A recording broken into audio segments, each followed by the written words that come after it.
Hi dreamers, my name is Sarissa and I am the owner of Industrious Interiors, a design firm located in San Antonio, Texas.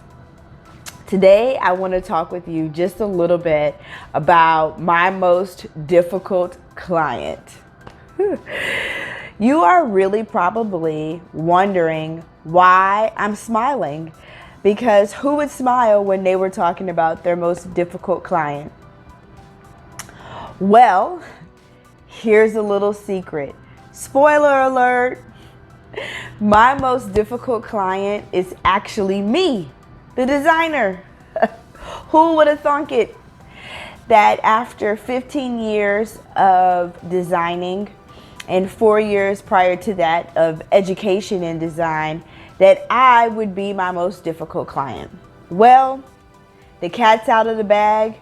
And I'm here to tell you that it's me.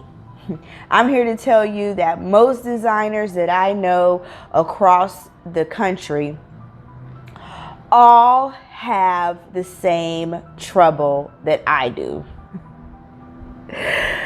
We all find ourselves to be our most difficult client. There's a couple of reasons why that is, but primarily it's because we see so much.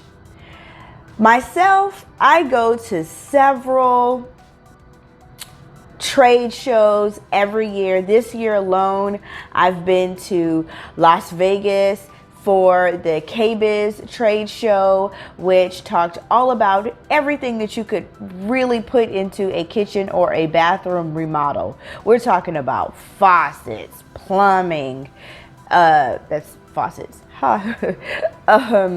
flooring, tile, wallpaper, sinks galore, shower heads, body sprays. What do you want? They had it. And then towel racks, towel hooks, towel warmers,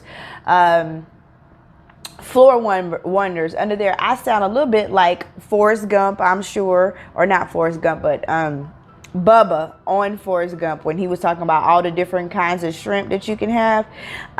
Really, that's what was at this particular show. Just everything that you could get for kitchen and bathroom design. Then fast forward a few months later, I was in High Point for Furniture Market. And there again, every single solitary type of furniture that you could imagine, from every furniture manufacturer, literally from America and around the world, was all in one small city. I won't say place, because unlike KBIS, which took over the Las Vegas Convention Center, High Point is literally an entire city. There's buildings on buildings on buildings on buildings of furniture. So when you have a designer and you hire a designer and they come to you with a limited number of options, it's because we've seen all the options. We've sat on them. We know what their comfort level is. We know what the quality is. We know what to expect from the manufacturer. We know the lead times. We know how they're going to fit within your budget. So when you wrap all that up and you begin to design for yourself, the designer, if this is your budget, or if these are your desires, but you know you like this manufacturer or this manufacturer or what have you, sometimes it's really difficult for us to make a decision. It's easy for us to pick out for a client because we can see the forest for the trees. We're above it. But when we're inside the forest, we're just like you. It's hard to figure out what exactly it is that we want to do. But I am sitting here with you inside of my home, like I said, and over the course of several months and a lot of research and really determining what it is that I wanted to do for my home, I have put together a home that I really love. And so I wanted to come to you today, and even the next few videos will be inside of my home, because it really speaks to who I am as a designer. Right behind me is this green chair, which is my absolute favorite. I love this color and this chair so much. Now, what it used to look like, I'm going to go on ahead and post that up here real quick for you, was atrocious. Can you hear me? Atrocious. But I went into designing my home with one plan in mind. I believe that a home, especially a small home like what I have here, needs to have a cohesive design, a cohesive color scheme. And it may not be the same exact colors in every space, but it's the same. Everything is in the same family. And I may use, like in this room, I have a lot of purple. This is my purple velvet couch. I love it. Whereas in other rooms of my house, the color that's most predominant is the green, like you see here.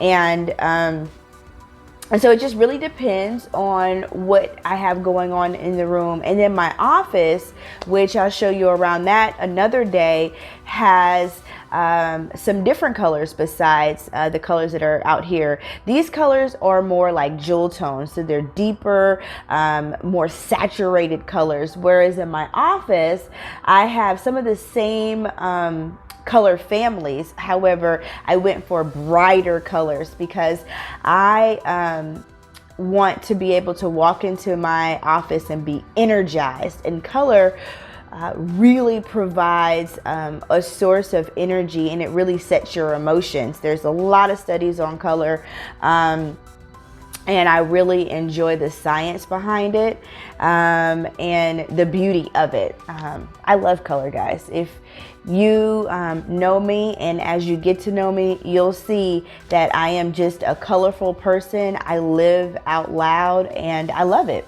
So now, anyways, back to myself being my most difficult client. How did I overcome all of the hurdles of having way too many options and having nobody to help eliminate said options like I do for my client? I dreamcasted for myself. What does that mean? What did that look like?